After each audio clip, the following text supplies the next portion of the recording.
और जिस तरीके से कहा गया था कि भाई अगर आप पिछला देखेंगे कि 66% वोटर्स बढ़ गए थे जो बांग्लादेश से लगी हुई सीमा है वहां पर, जो अप्रत्याशित बढ़ोतरी देखी गई थी तमाम बांग्लादेश से लगे हुए जो जिले वहां पर। तो ये कहा गया था कि जो बांग्लादेश से घुसपैठ कर आए थे उनके तत्काल वहां पर एक इंडस्ट्री खड़ी कर दी थी टीएमसी ने वहां पर 2011 के बाद से।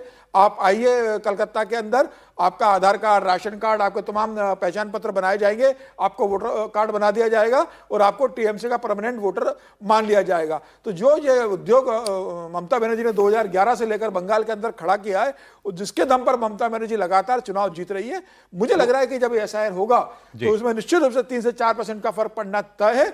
और अभी देखना है कि चुनाव आयोग करेगा और फिर चुनाव डाटा बताएगा कि इसमें से कितने वोटर है जो जिनकी डेथ हो गई, जिन्होंने फर्जी डबल था, कौन पलायन कर गया है। तो जब फाइनल डाटा जारी होगा, ऐसे 10 लाख वोट कटने का तो आंकड़ा अखबार में मैंने मेरे ख्याल से आज से 10 दिन पहले पढ़ा था, 22 लाख वो तो पता नहीं कितना हो गया होगा। 22 लाख पे चला गया सर, कल की तारीख में 22 लाख का अनुमान है कि 22 लाख वोटर्स उसके अंदर कटेंगे। हालांकि 8 फरवरी को फाइनल सूची आने वाली है, तो 8 फरवरी तक कितने इसके अंदर आते हैं, मुझे लग रहा है निश्चित रूप से जब एसआईआर होगा चुनाव आयोग का, तो ममता बनर्जी का जो 3 से 4% का वोट बैंक है वो निश्चित रूप से इसके अंदर कटेगा। और हो सकता है ज्यादा भी 3 से 4%, 3 से 4% निश्चित रूप से ये दावा कर रहे हैं 15% का। देखिए, मुझे तो शुभेंदु अधिकारी की बात में दम लगता है, और मैं इसलिए कह रहा हूं कि हम लोग मान करके चलते हैं, या जितने भी आंकड़े आ रहे हैं, कि 143 ऐसी कॉन्स्टिट्यूएंसी है जहां पर मुस्लिम बड़े या तो डिसाइसिव हैं या डोमिनेंट फैक्टर के रूप में काम कर रहे हैं। अब जो ये 6000 जो बूथ्स हैं वो किस जगह पर हैं? 6000 बूथ्स जो हैं जिसे कम्प्लीटली हम कहते हैं जहां 100% मुस्लिम है, वो 24 परगना के अंदर है, मालदा के अंदर कुछ होगा, वसीरहाट के अंदर होगा, ये ऐसे कॉन्स्टिट्यूएंसी, और यह ये बांग्लादेश बॉर्डर से किनारे हुए जितनी डेमोग्राफी बदल गई है, वो करीब करीब वहाँ से औने पौने दाम पर सारे हिंदू यहाँ से ज़मीन बेच बाच करके भाग गए हैं। तो उन सारे बूथों पर इनके पास काडर कोई काम करने के लिए अब बचा नहीं है। कोई भी मुसलमान वहाँ पर तो पुलिस जाने से डरती है, तो इनका ये लोग यहाँ से चला जाएगा। ये इस बात पर अब निर्भर करता है। देखिए, सुप्रीम कोर्ट का जो ये जजमेंट आया था कि आप आधार कार्ड को भी सम्मिलित कीजिए, और 3 दिन पहले जो है वो सुप्रीम कोर्ट में बहुत शानदार सवाल चीफ जस्टिस ऑफ इंडिया ने कपिल सिब्बल से कहा।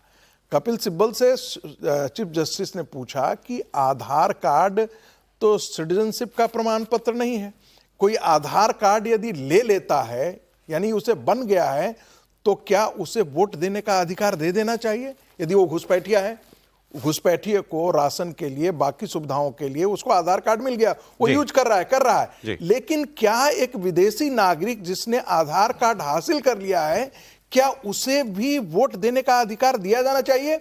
कपिल सिब्बल के पास इसका कोई जवाब नहीं था। उन्होंने कहा कि हम प्रक्रिया के बारे में हम प्रश्न कर रहे हैं, हम इसके बारे में नहीं कह रहे हैं।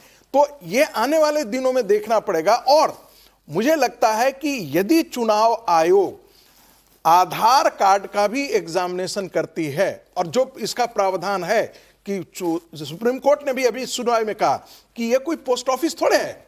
कपिल सिब्बल से सुप्रीम कोर्ट के चीफ जस्टिस ने कहा कि भाई चुनाव आयोग कोई पोस्ट ऑफिस थोड़े है कि आप उसे फॉर्म भर के दे दीजिए और उसको लटका ले, उसको एग्जामिन नहीं करेगा।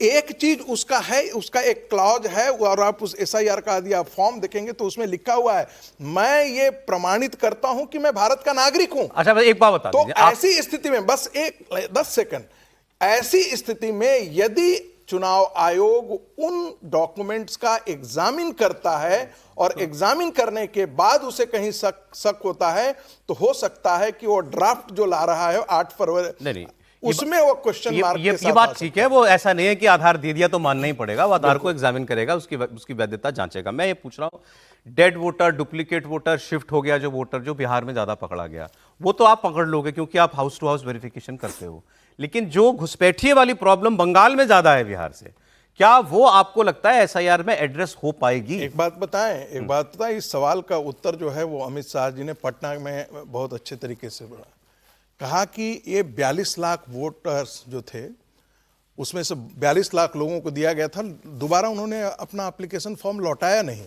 तो आपको क्या लगता है कि जो लोग जिनको पता था कि हम बाहर के हैं, वो लोग अपना फॉर्म लौटाते क्या? नहीं लौटाते। यही स्थिति जिसके बारे में विजय जी बार बार कहते थे, इसमें बताइए कितने घुसपैठिए हैं, वो नहीं बता पाएगा।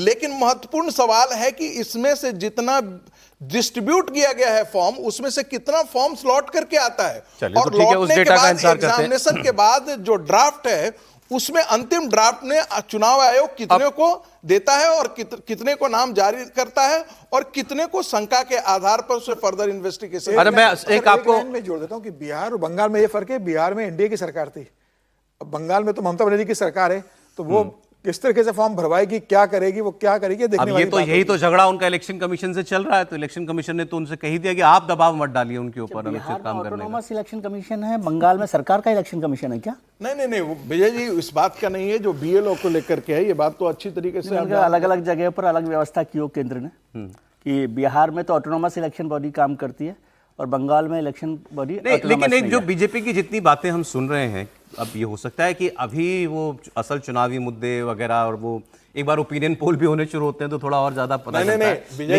लेकिन क्या सौरभ जी एक बंगाल के चुनाव के समय लाखों लोग भाग करके आसाम और झारखंड चले जाते हैं, बिहार में चुनाव के समय ऐसा हुआ था? अच्छा, नहीं, मेरा सवाल ये है अनंत जी, क्या बीजेपी सिर्फ एसआईआर के भरोसे है बंगाल में कि इसी से सारा काम हो जाएगा? घुसपैठिए आउट तो बीजेपी इन, घुसपैठिए आउट तो बीजेपी इन, ऐसा तो बिहार में भी नहीं हुआ।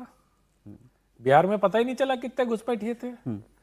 तो बंगाल में घुसपैठिए के आधार पर भारतीय जनता पार्टी का परफॉर्मेंस अच्छा होगा, ये मैं नहीं मान सकता हूं।